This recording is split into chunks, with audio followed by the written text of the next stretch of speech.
Olá, eu sou a professora Rosimeire dos Santos Vieira. Hoje nós vamos discutir a respeito do sistema cardiovascular e as especificidades da avaliação em pessoas idosas. Para iniciar a nossa conversa, eu trouxe uma reportagem apresentada em uma rede de TV aberta, para iniciarmos essa discussão sobre o sistema ou sobre as doenças também, cardiovasculares.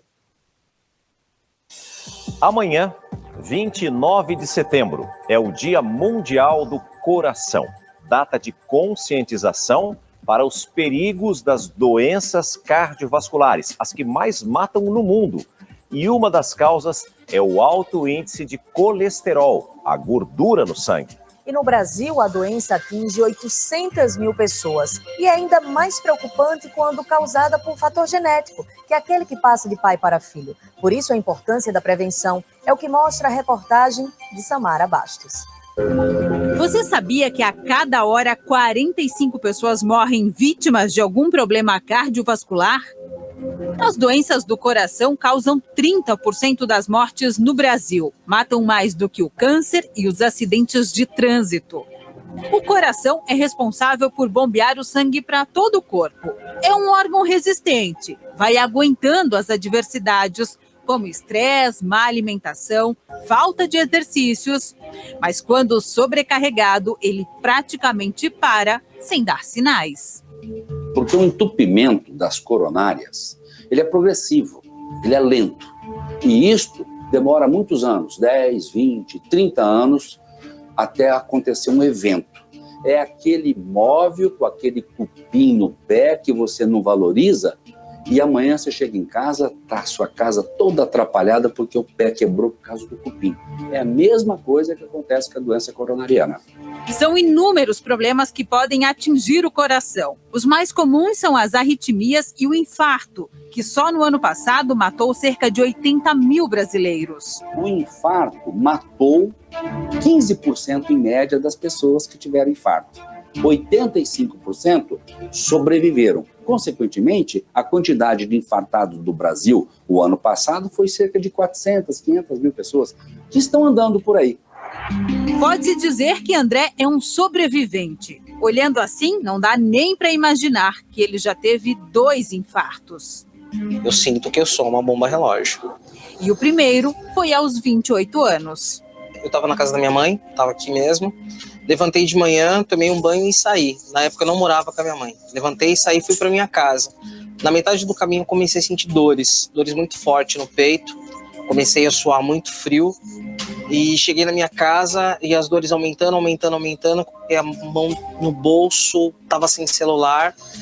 Como o pai morreu aos 49 anos, vítima do infarto, os médicos decidiram pesquisar melhor a saúde de André.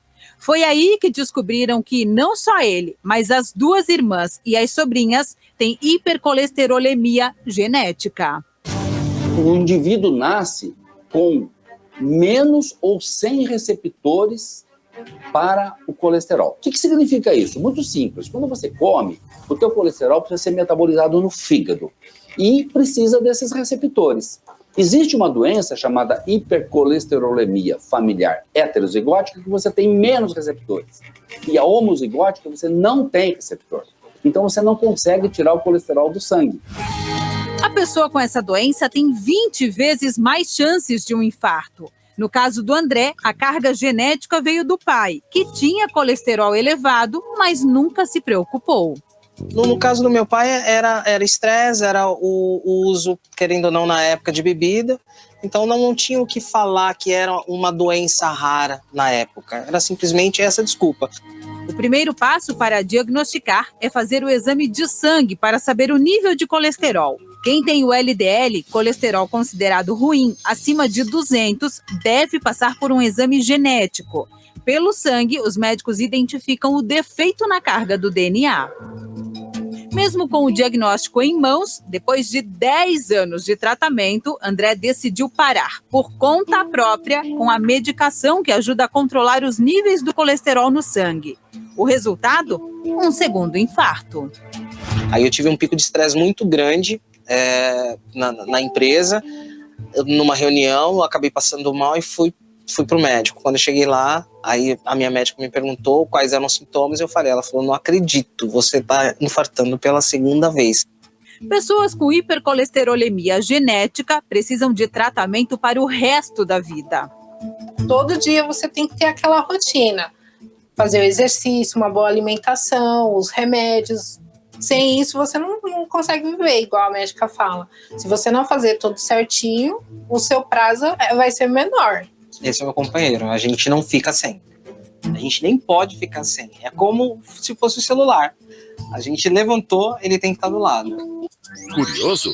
Baixe o Play Plus em playplus.com, na Google Play ou App Store. Muito bem. Para continuar, eu gostaria de fazer uma analogia entre o sistema de transporte de substâncias que ocorrem nas casas ou edifícios, nos vegetais e nos animais.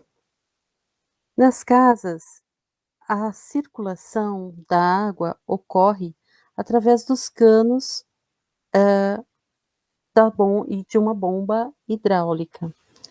Nos vegetais, a circulação das substâncias são transportadas pelos vasos lenhosos ou xilema, que leva água e sais minerais, e pelo famoso floema, ou vasos liberianos, que transporta para as raízes ou para todos os tecidos da árvore açúcar, ou açúcares, né? Nos animais, a circulação das substâncias, elas ocorrem através de vasos sanguíneos, por artérias, arteríolas, veias, vênulas e capilares.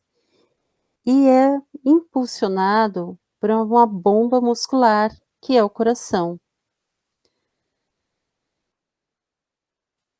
Nós temos dois tipos de sistema de transporte: o aberto ou lacunar, que o sangue ele circula dentro dos vasos, sai do lenho para as lacunas encontradas nos tecidos, entrando em contato direto com todos os tecidos. E o fechado, que chega até o coração através de vênulas, veias, é impulsionado no coração para as artérias, arteríolas e capilares.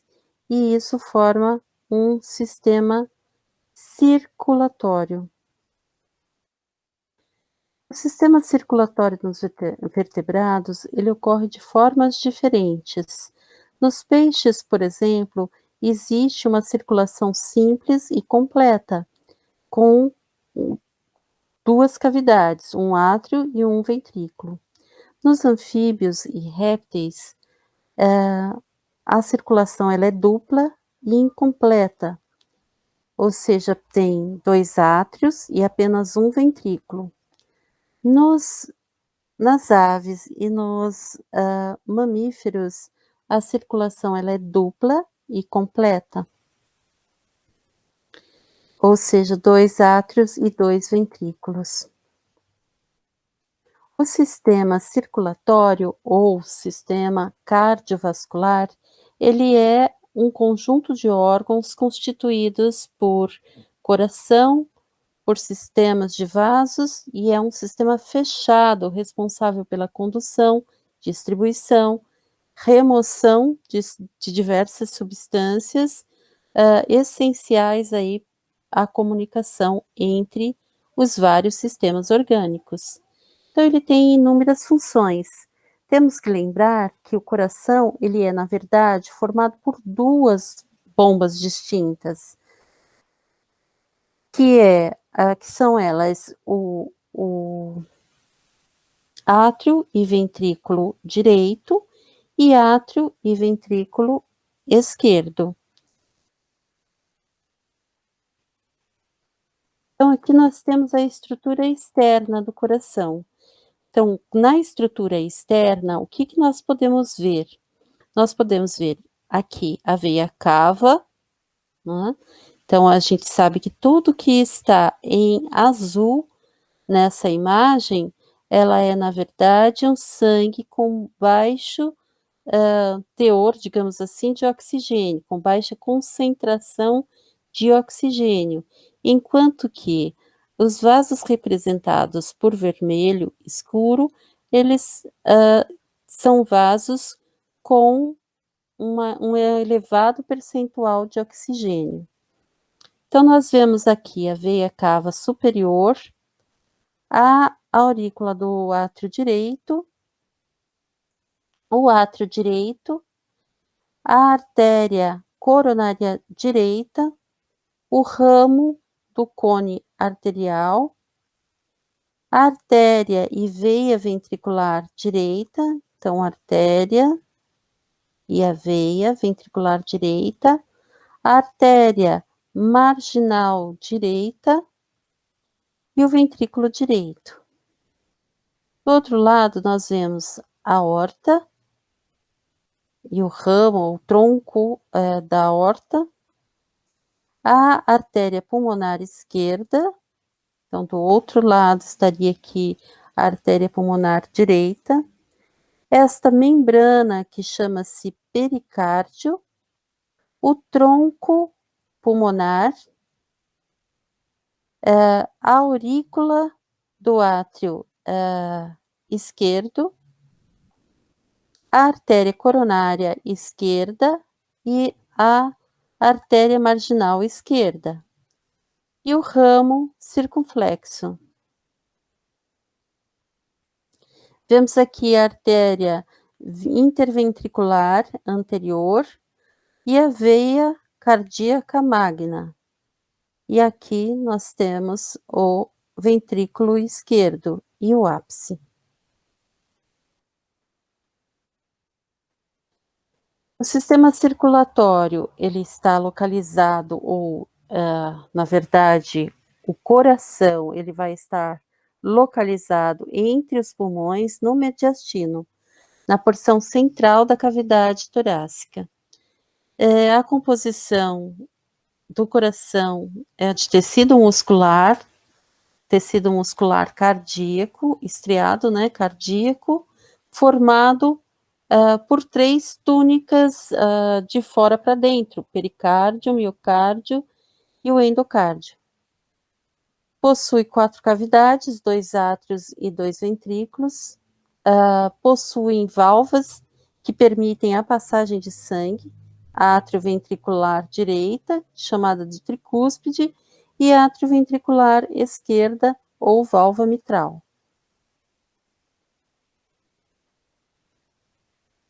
É importante lembrar que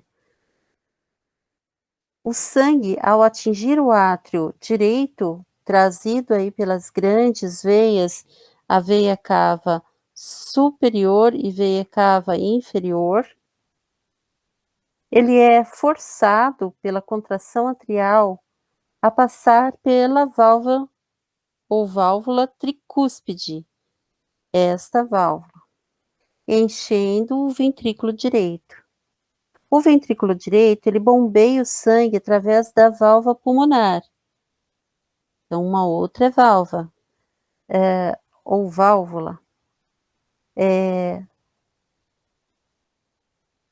A artéria, para a artéria pulmonar. Então, aqui ele entra, né, o sangue, sai do ventrículo, entra para a artéria pulmonar.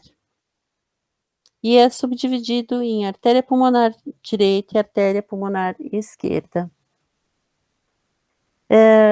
Após sofrer o processo de oxigenação, o sangue ele retorna para o átrio esquerdo. No momento em que esse compartimento do coração ele se contrai, ele força o sangue a passar pela válvula mitral para o ventrículo esquerdo. ao contrair-se, né, vai forçar o sangue pela válvula aórtica, atinge a aorta, por essa ele vai atingir as artérias menores, né? Então, no caso aqui, tronco braquicefálico, artéria coronária comum e artéria subclávia. E também vai ser levado para toda a circulação sistêmica. Os dois átrios, eles são bombas de escorva que forçam a quantidade adicional de sangue para o interior dos ventrículos respectivos. Isso ocorre imediatamente antes da contração ventricular. Essa propulsão de sangue adicional faz com que os ventrículos, eles atuem como bombas muito mais eficientes do que eles seriam, sem esse mecanismo especial de enchimento. Mas os ventrículos, eles são tão potentes que ainda são capazes de bombear grandes quantidades de sangue, mesmo quando os átrios não estão funcionando.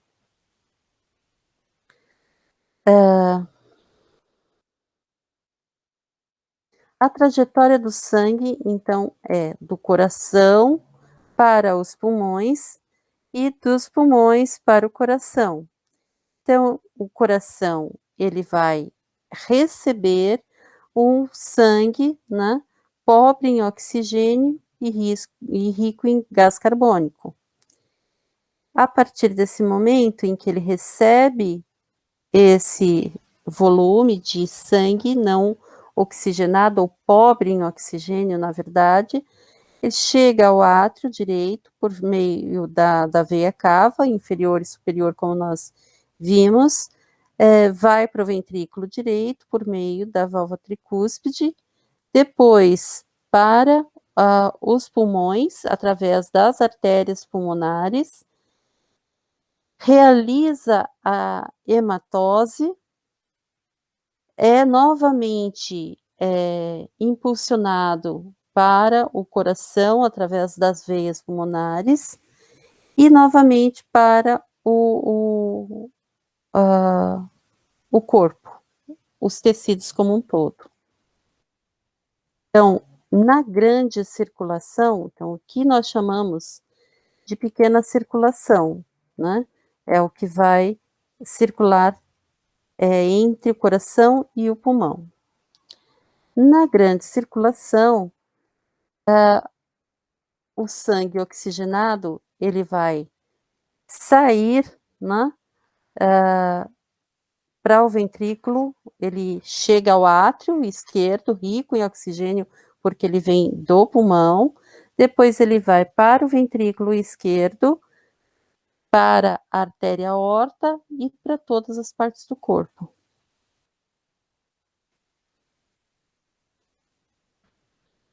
O músculo cardíaco, ele é apoiado internamente, né, a um esqueleto fibroso, um tecido conjuntivo denso, com uma fixação aí das válvulas, com a fixação das válvulas.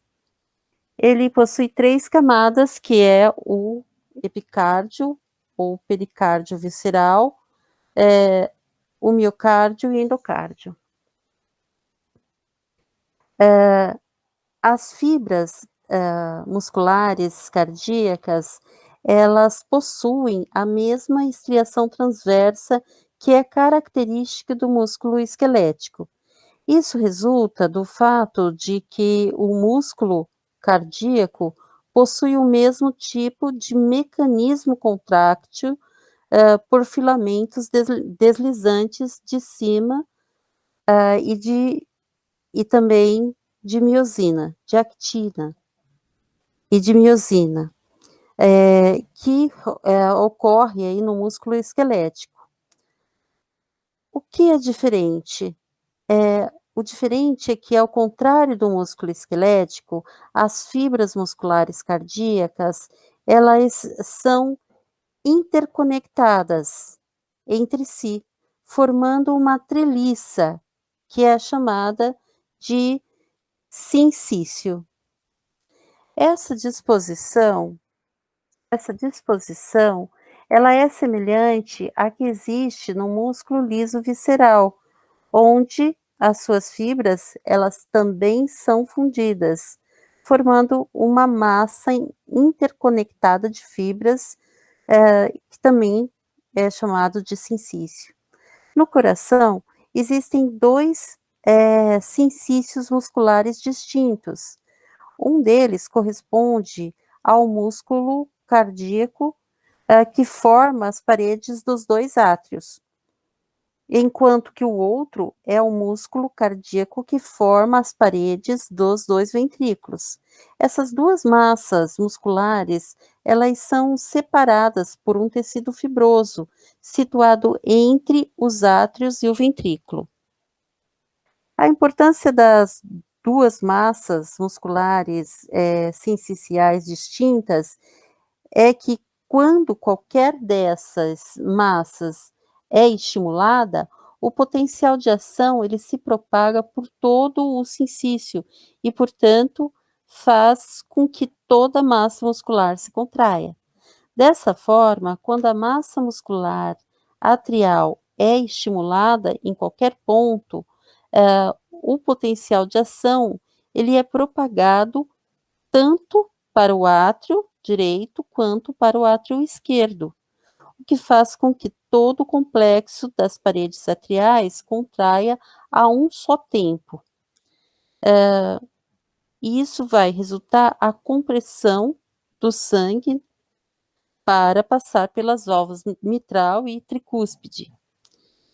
Em seguida, quando o potencial de ação ele é propagado pelo músculo ventricular, vai excitar todo o músculo sincicial ventricular.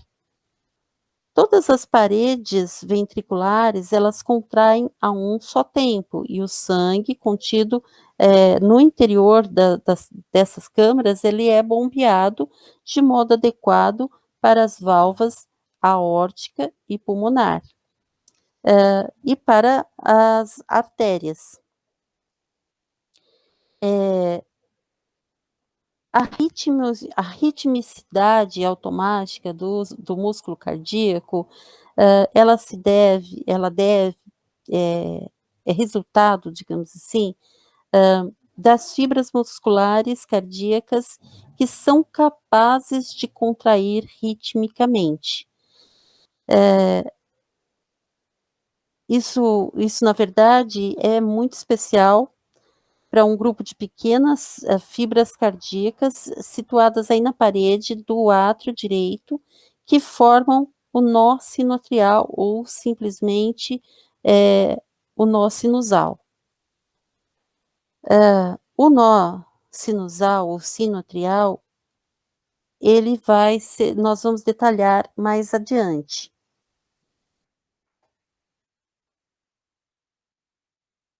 Aqui são as túnicas ou as camadas, né, do tecido muscular cardíaco.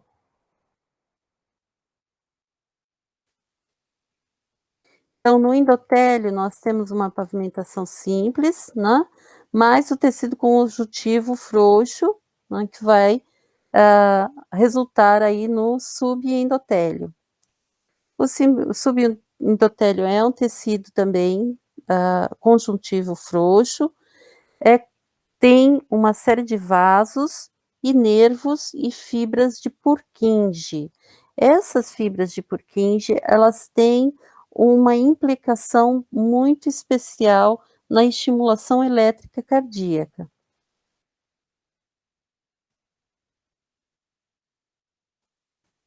Então, apesar do impulso cardíaco poder ser propagado pelas próprias fibras do músculo cardíaco, o coração ele possui um sistema especial de condução que são estas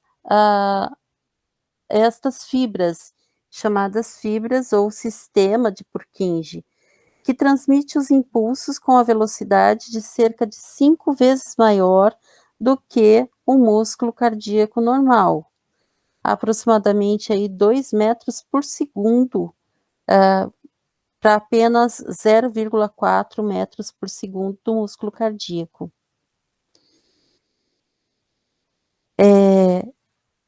O sistema de Purkinje, ou as fibras de Purkinje, tem origem no nó sinoatrial. Deles saem vários feixes muito delicados de fibra de Purkinje, as vias internodais, que passam pelas paredes atriais até um segundo nódo, o nódo atrioventricular. Também situado na parede do átrio direito, mas localizado na parte inferior da parede posterior, próximo ao centro do coração. Desse modo, um grande feixe de fibras de Purkinje, o feixe AV, ele passa imediatamente para os ventrículos, atingindo primeiro o septo interventricular, e após ele segue aí uma curta distância pelo septo e divide em dois grandes feixes, dois grandes ramos. O ramo esquerdo, que continua pelo lado, da superfície interna do ventrículo esquerdo, e um ramo direito com um trajeto pelo percurso semelhante, mas no ventrículo direito. Nos ventrículos, esses dois ramos, eles vão produzir muitas ramificações de diâmetros bem menores e que, eventualmente, fazem o contato direto com o músculo cardíaco em todas as áreas, as áreas do coração.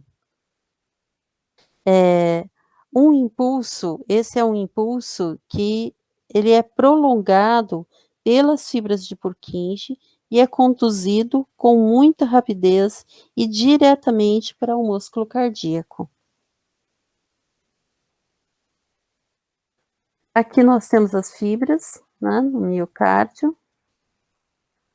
O epicárdio ou pericárdio visceral, a gente tem uma característica serosa, com o mesotélio mais o submesotélio e o subepicárdio, onde estão contidos aí também muitos vasos. Para nós terminarmos essa primeira etapa desta revisão do sistema cardiovascular, eu selecionei um vídeo para que possa ajudar neste processo de assimilação dos conteúdos.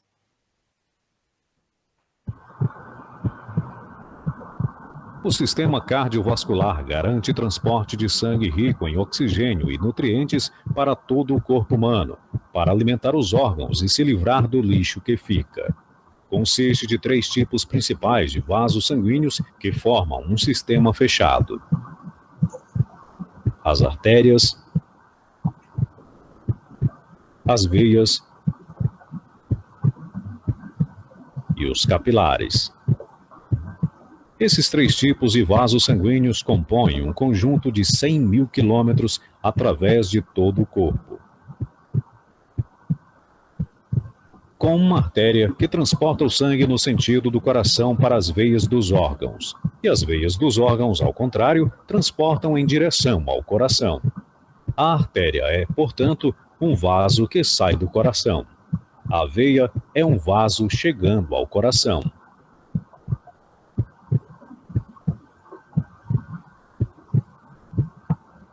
Todos os órgãos são ricamente irrigados por uma imensidão de pequenos vasos sanguíneos que seguem até os capilares.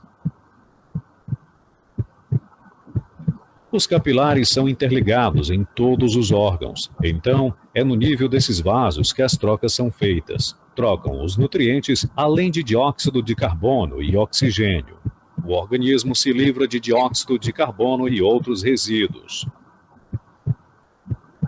O suprimento de sangue e as trocas são importantes. E essas trocas só são possíveis porque o sangue circula constantemente nos vasos. O sangue é posto em movimento pelo coração, que funciona como uma bomba. O motor da corrente sanguínea é o músculo oco e particionado. Em cada contração, ele impulsiona sangue nas artérias. O coração tem 4 cavidades, com um lado direito e um lado esquerdo, cada um composto de um átrio e um ventrículo. O lado direito recebe sangue pobre em oxigênio. Do lado esquerdo, ao contrário, o sangue é enriquecido de oxigênio após sua passagem pelos pulmões. Cada contração impulsiona sangue a entrar nas artérias. Durante um batimento cardíaco normal, o sangue pobre em oxigênio é enviado de volta pelos órgãos, entra no átrio direito através da veia cava. A contração do átrio direito passou pelo ventrículo direito, que, contraindo-se por sua vez, envia o sangue aos pulmões através da artéria pulmonar. Após sua passagem nos capilares dos alvéolos pulmonares, o sangue é enriquecido com oxigênio e se livrou de seu dióxido de carbono. Então ele retorna ao átrio esquerdo, deixado pela veia pulmonar. A contração do átrio esquerdo cresce no ventrículo esquerdo e impulsiona o sangue na aorta para ser distribuído nas artérias de todo o corpo.